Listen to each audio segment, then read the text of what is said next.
আকাশবাণী কলকাতা। সমীক্ষা। আজকের শিরোনাম কোটা প্রথার কথকতা। লিখেছেন চিত্তরঞ্জন রণসিংহ। সামন্ততান্ত্রিক যুগে রাজা মহারাজা বা জমিদারেরা নিজ নিজ স্বার্থের তাগিদে বশংবদ আকারে কিছু মানুষকে করায়ত্ত করে রাখত। বিনিময়ে তাদেরকে যেটুকু দিত তার পরিবর্তে ফোরেদের মাধ্যমে তার চতুর্গুণ ফায়দা উঠিয়ে নিত। খুব বিস্ময়কর এবং বড় বৈচিত্র্যময় এই কোটা কৌটোটির অন্দরমহলের ইতিকথা। অতীতে ইংরেজেরা এই কোটা পুতুলটিকে নাচাত অন্যভাবে, চাতুর্যপূর্ণ কায়দায়। তার মধ্যে থাকত মানুষের মধ্যে গোষ্ঠীদ্বন্দ্ব তথা বিভেদের ফাটল সৃষ্টি করার কেরামতি। সেজন্য মোটা অঙ্কের টাকা দিয়ে তারা পুষত অসংখ্য সংবাদদাতা বা ইনফর্মার। ফলে যখন একদল মানুষ দেশের স্বাধীনতা সংগ্রামের জন্য লড়াই করতেন, তখন ইংরেজদের পোষা আরেক দল ভারতীয় অত্যাচারী ব্রিটিশ প্রশাসনকে তাবেদারির মাধ্যমে মদত জোগাত। ফলে দীনতা, হীনতা বা দাসত্ব প্রথা বিলোপের জন্য যে সংগ্রাম, হয়তো তা শিথিল হয়ে পড়ত, নয়তোবা ব্যাপারটা আগাগোড়াই ভেস্তে যেত।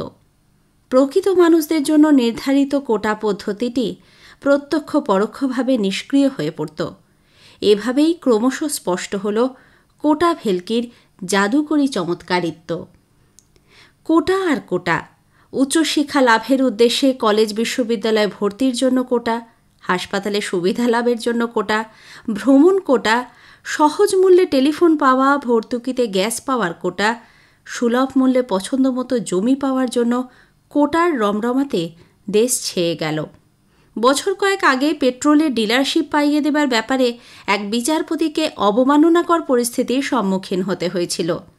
কোটার অপব্যবহারের বিরুদ্ধে সোচ্চার হওয়ার শাস্তিস্বরূপ অনেক উচ্চস্তরীয় প্রশাসক এবং নিরপেক্ষ সমাজসেবীকে কারাবাসের শাস্তিও পেতে হয়েছে।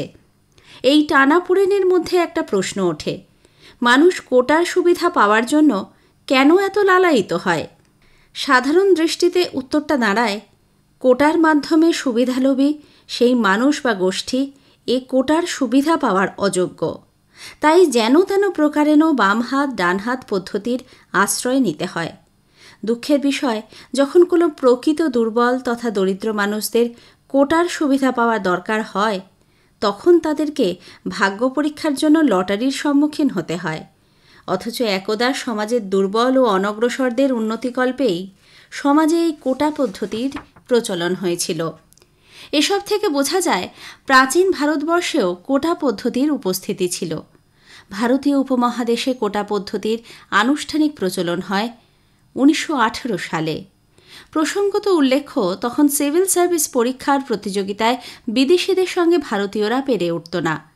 অপারগদের পক্ষ থেকে লিঙ্গ, বর্ণ, জাতপাত নির্বিশেষে কোটার দাবি ওঠে।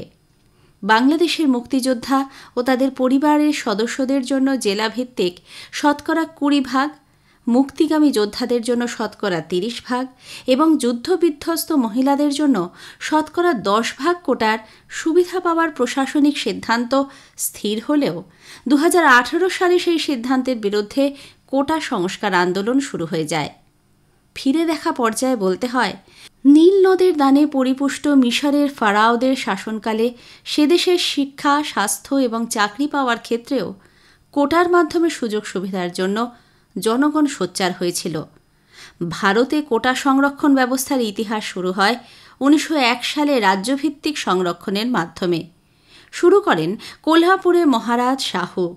পরে সেই ব্যবস্থা সংবিধানের মাধ্যমে আনুষ্ঠানিকভাবে গ্রহণ করা হয়। এই ব্যবস্থার মূল উদ্দেশ্য ছিল সমাজের পিছিয়ে পড়া সম্প্রদায়, যেমন তপশিলি জাতি ও উপজাতি সহ অন্যান্য অনগ্রসর শ্রেণীকে সরকারি চাকরি ও শিক্ষায় আনুপাতিক প্রতিনিধিত্ব নিশ্চিত করা। সময়ের সঙ্গে সঙ্গেই মণ্ডল কমিশন 1990-এর দশকে ওবিসি সংরক্ষণের ভিত্তি তৈরি করে এবং উচ্চ বর্ণের মধ্যে অর্থনৈতিকভাবে পিছিয়ে পড়া অংশের জন্য 10% সুরক্ষা সহ অন্যান্য সংশোধনী ও উন্নয়ন এই ব্যবস্থার অন্তর্ভুক্ত হয়েছে। কিন্তু 1951 সালে কোটা সংরক্ষণের বিরুদ্ধে আদালতের একটি মামলার পর সংবিধান সংশোধন করে কোটা সংরক্ষণের ব্যবস্থাটিকে বৈধতা দেওয়া হয়।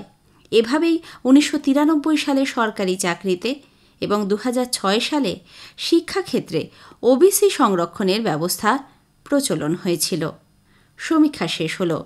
এটি লিখেছেন চিত্তরঞ্জন রণসিংহ।